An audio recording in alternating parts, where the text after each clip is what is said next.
Non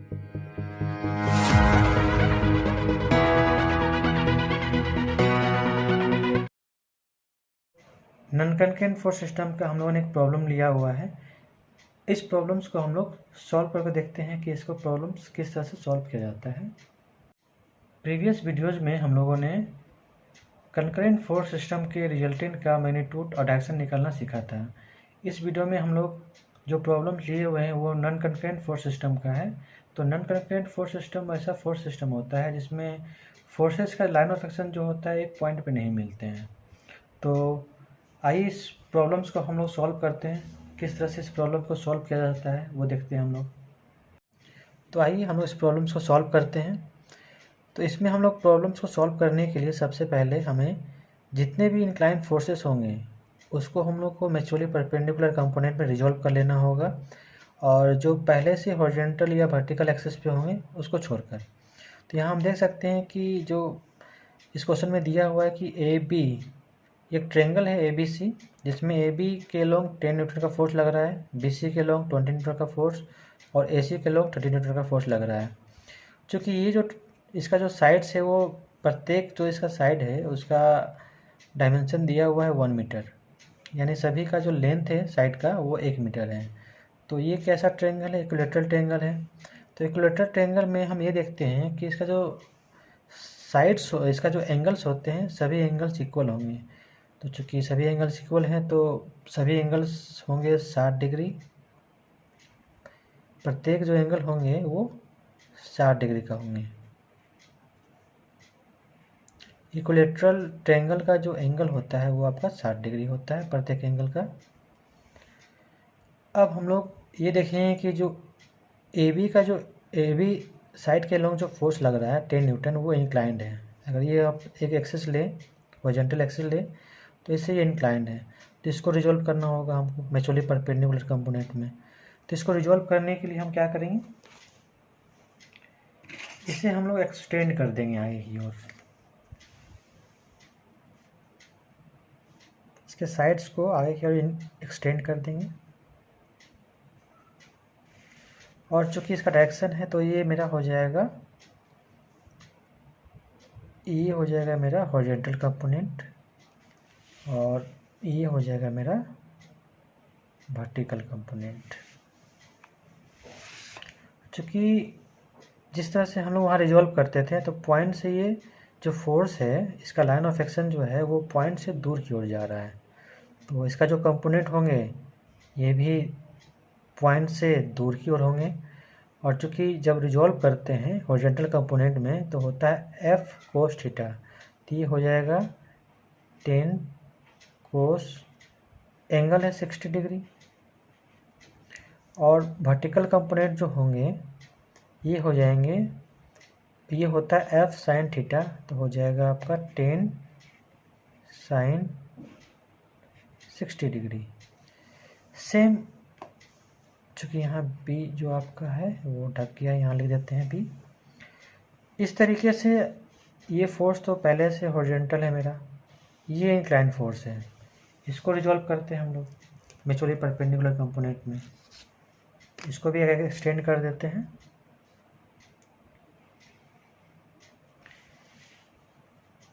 इस पे भी एक्सेस खींच लेते हैं हम लोग।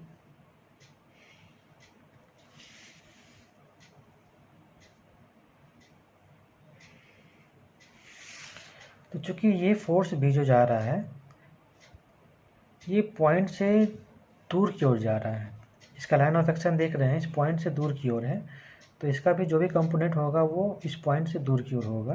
तो हॉरिजॉन्टल कंपोनेंट देखेंगे तो होता है F cos थीटा, तो ये हो जाएगा मेरा 20 cos 60 डिग्री।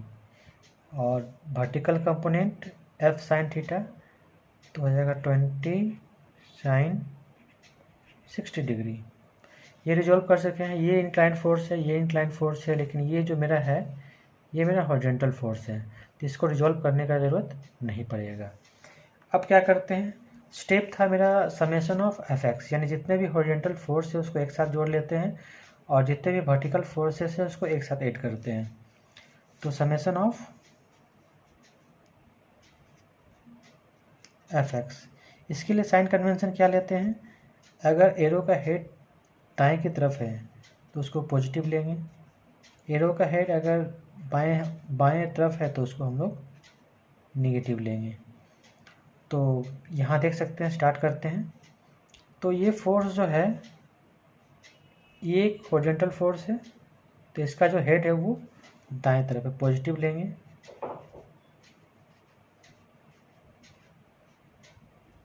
इसके बाद इस फोर्स को देखते हैं, तो इसका हॉरिजॉन्टल कंपोनेंट आपका ये है, इसका भी हेड आपका दाएं तरफ है, इसको भी पॉजिटिव लेंगे। लास्ट जो है ये फोर्स जो है ये ऑलरेडी हॉरिजॉन्टल एक्सिस पर ही है, तो इसको हम लोग, ये भी इसका डायरेक्शन देखेंगे तो दाएं तरफ है, तो इसको भी पॉजिटिव ले लेंगे और कैलकुलेटर की सहायता से इसको ऐड कर लेंगे। तो इसका जो मान आएगा वो 45 न्यूटन। और सेम इसी तरीके से हम लोग समेशन ऑफ एफ वाई निकाल लेंगे, यानी जितना भी मेरा वर्टिकल फोर्स है उसको भी ऐड कर लेंगे। इसके लिए साइन कन्वेंशन हम लोग लेंगे। अपवर्ड के लिए अगर डायरेक्शन मेरा एरो का हेड अपवर्ड की ओर है तो उसको पॉजिटिव लेंगे, अगर डाउनवर्ड है तो उसको हम लोग नेगेटिव लेंगे। तो यहाँ हम देख सकते हैं इस फोर्स के लिए वर्टिकल कंपोनेंट ये है, ये अपवर्ड है इसका डायरेक्शन, इसको पॉजिटिव लेंगे। इसके बाद इस फोर्स का वर्टिकल कंपोनेंट ये है, ये मेरा डाउनवर्ड है, इसको नेगेटिव लेंगे।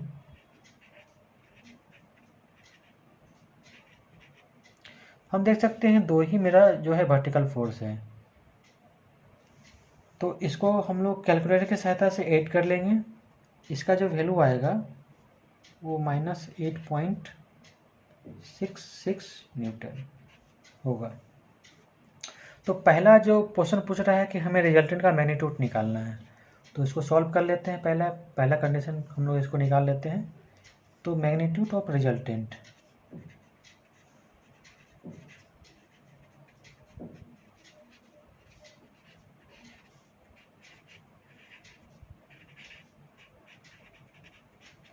फॉर्मूला है R = √root under summation of F X का square plus summation of F Y का स्क्वायर।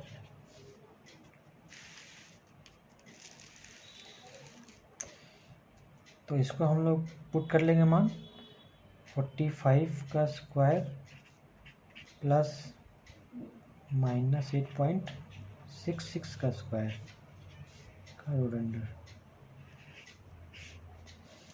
इसको जो हम लोग सॉल्व करते हैं कैलकुलेटर की सहायता से, तो इसका जो वैल्यू निकलेगा आपको 45.82 न्यूटन।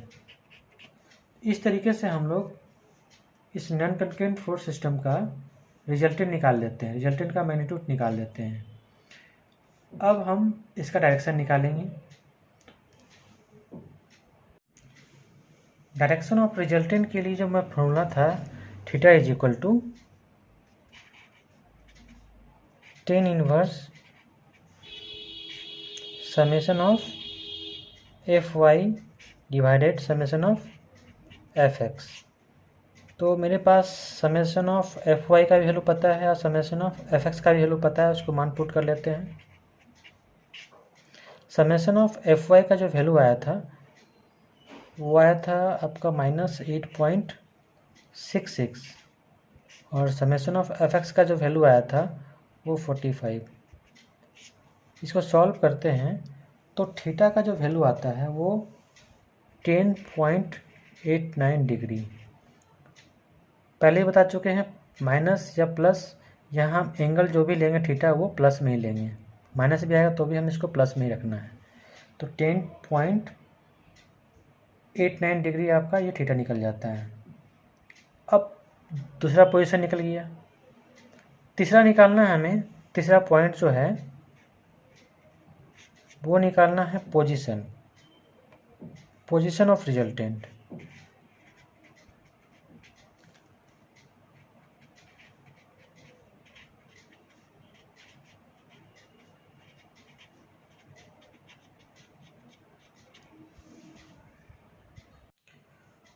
पोजीशन ऑफ रिजल्टेंट निकालने के लिए हम वेरगुनस थ्योरम का यूज़ करते हैं। तो वेरगुनस थ्योरम के according algebraic sum of moments of all the forces about any point is equal to the moments of resultant about the same point. यानी अगर इंडिविजुअली अलग अलग फोर्स का मोमेंट किसी पॉइंट के अबाउट निकाल रहे हैं और जो इंडिविजुअली फोर्सेस के बराबर एक सिंगल फोर्स लें, उसका मोमेंट उसी पॉइंट के अबाउट निकालें तो दोनों बराबर होता है।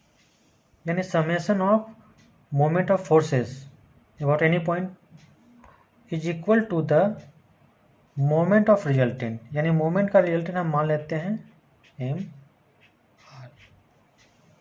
ये होता है मेरा वेरगुनस थ्योरम। तो क्वेश्चन में बोला गया है कि locate the position of resultant from A. यानी जो मोमेंट निकालना है वो ए के अबाउट निकालना है, फोर्सेस का भी और रिजल्टेंट का भी मोमेंट। तो मान लेते हैं कि यहाँ हम कर देंगे मोमेंट ऑफ फोर्स अबाउट ए और रिजल्टेंट का भी मोमेंट अबाउट ए। तो हम लोग मान लेते हैं कि जो रिजल्टेंट है वो ए पोजीशन से, यानी ए से एक्स डिस्टेंस पे लोकेट हो रहा है, जो हमें मालूम नहीं, अननोन है। एक्स जो है वो अननोन है, हमें वही निकालना है, एक्स निकालना है। Summation of moment of force about A is equal to the moment of resultant about A. ये हो गया आपका वेरगुनस थ्योरम।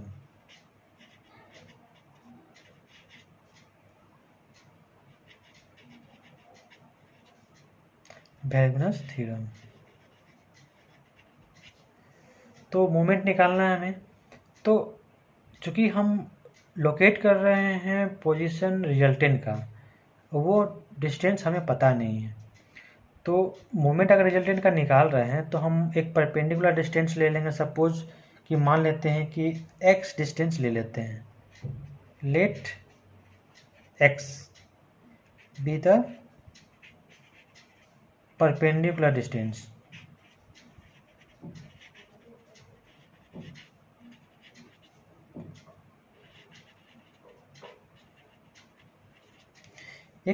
एक डिस्टेंस ले लिए एक्स जो अननोन है, X with the perpendicular distance of the resultant. Resultant का मेरा डिस्टेंस है, परपेंडिकुलर डिस्टेंस है। कहाँ से? तो फ्रॉम पॉइंट ओ से। अब चूँकि रिजल्टेंट जो है ये मेरा कहीं बन रहा है, तो हम एक डिस्टेंस ले लिए एक्स, परपेंडिकुलर डिस्टेंस उस रिजल्टेंट का कहीं से भी पास कर रहा है, उसका परपेंडिकुलर डिस्टेंस। अब उसी एक्स को हमको फाइंड आउट करना है। तो पहले मोमेंट निकाल देंगे, सभी जितने भी फोर्स इस पे लग रहे हैं एक के अबाउट जितने भी फोर्स हैं उसका मोमेंट निकालेंगे और रिजल्टेंट का भी मोमेंट निकालेंगे एक्स के अबाउट, ए के अबाउट, वो इक्वल होंगे। तो सबसे पहले हम लोग जितने भी फोर्स है उसका मोमेंट निकालेंगे। चूँकि यहाँ ध्यान देंगे ए के अबाउट निकालना है, ए के अबाउट मोमेंट निकालना है, तो मोमेंट इज इक्वल टू क्या होता है? Force and their perpendicular distance.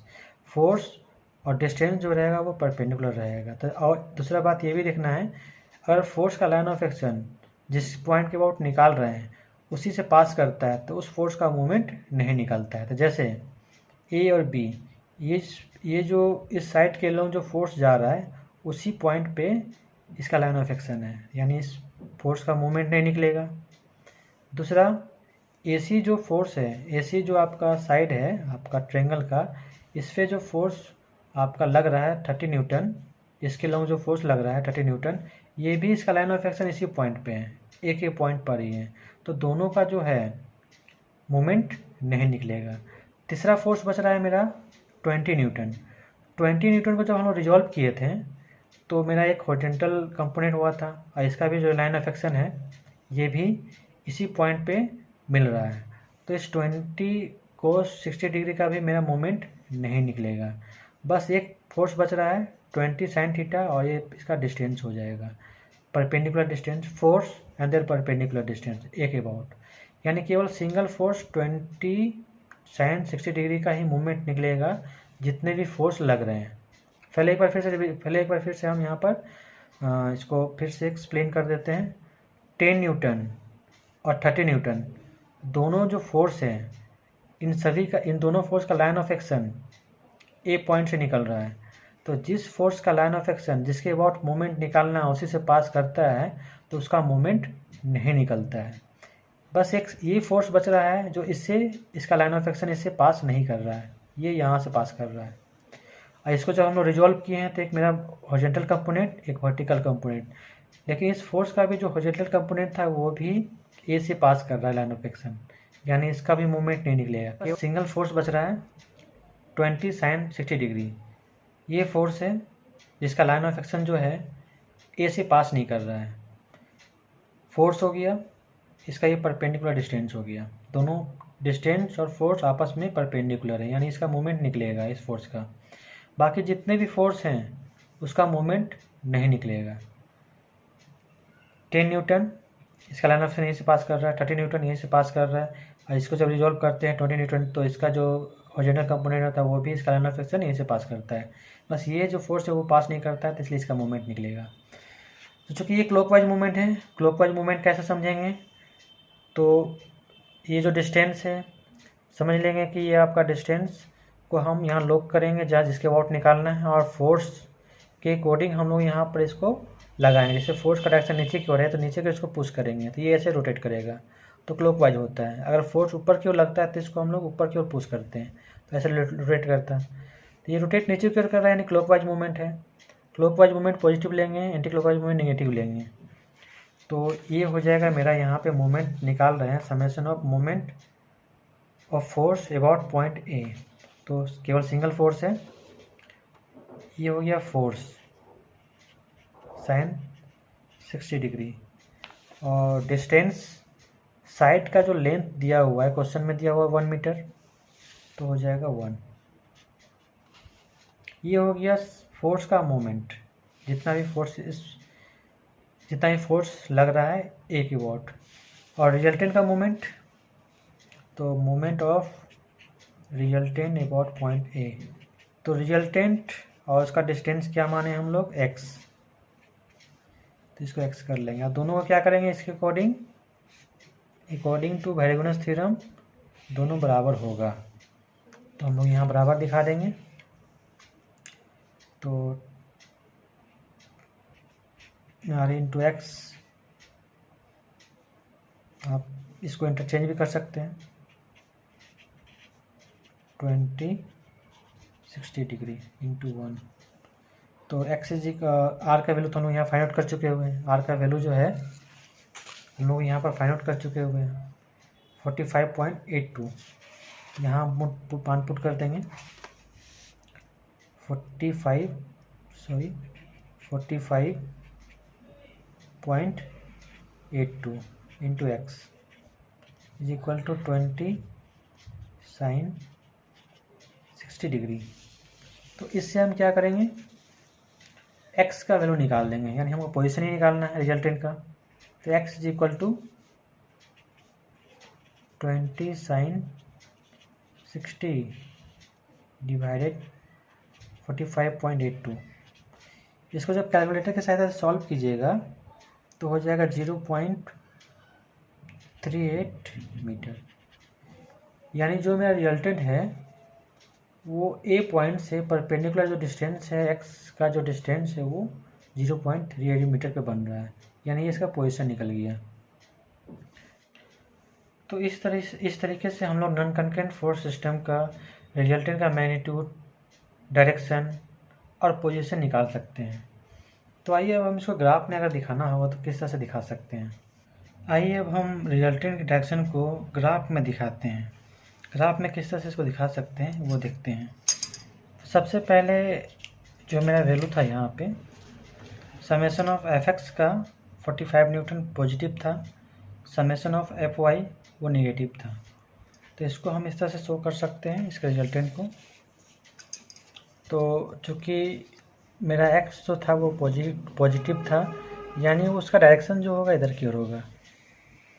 X ये हो गया मेरा पॉजिटिव की ओर डायरेक्शन इधर दे देना है आपको, ये 45 न्यूटन। और जो मेरा y था वो था माइनस में, यानी समेसन ऑफ, आप कर सकते हैं समेसन ऑफ fx जो था वो पॉजिटिव में था और निगेटिव था में है, यानी मीन्स वो माइनस में जाएगा तो वो नीचे जाएगा, इसका डाउनवर्ड इसका डायरेक्शन रहेगा इस तरीके से। इसका वैल्यू था आपको 8.66 न्यूटन, ये समेसन ऑफ Fy का वैल्यू हो गया। अब इंक्लाइनेशन यहाँ देखिएगा तो इसका इंक्लाइनेशन आपको मिलेगा, अब इसको आप इंक्लाइनेशन देखिएगा तो ये मिल जाएगा रिजल्टेंट का, ये मिलेगा आपका रिजल्टेंट का डायरेक्शन, ये इंक्लाइनेशन, ये रिजल्टेंट मिल जाएगा आपको। रिजल्टेंट का वैल्यू आपको मिला था 45.82 न्यूटन, क्योंकि पॉजिटिव है तो यहाँ से आपको दूर की ओर रहेगा। और इसका इंक्लाइनेशन जो था वो है आपका आया था 10.89 डिग्री। इस तरह से डायरेक्शन ऑफ रिजल्टेंट को हम दिखा सकते हैं। दूसरा है रिजल्टेंट की पोजीशन को दिखाना, उसको कैसे दिखाते हैं वो देखते हैं। अब हमें रिजल्टेंट की पोजीशन को लोकेट करना है कि किस लोकेशन में उसका रिजल्टेंट आपको लोकेट हो रहा है। तो सबसे पहले जो आपका ट्रायंगल था, आप ट्रायंगल बना लीजिए।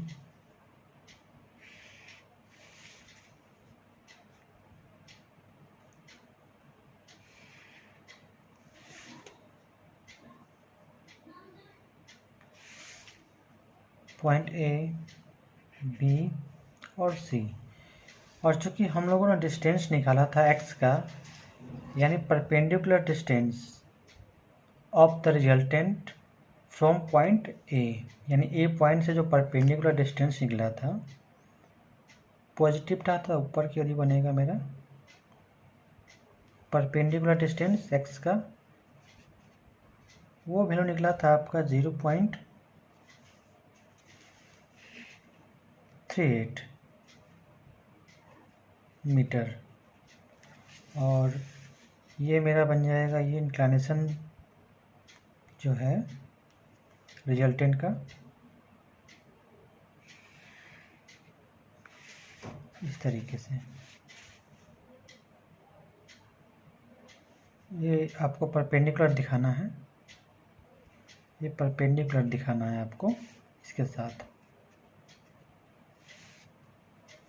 इसको हम रेड कलर से कर दे रहे हैं, ये परपेंडिकुलर डिस्टेंस दिखाना है, इसे परपेंडिकुलर रहेगा। तो ये रिजल्टेंट हुआ, रिजल्टेंट।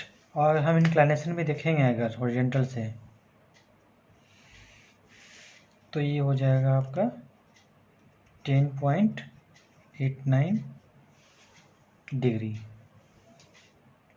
तो इस तरीके से हम लोग रिजल्टेंट के डायरेक्शन को और रिजल्टेंट के पोजीशंस को आप लोकेट कर सकते हैं, शो कर सकते हैं ग्राफ में।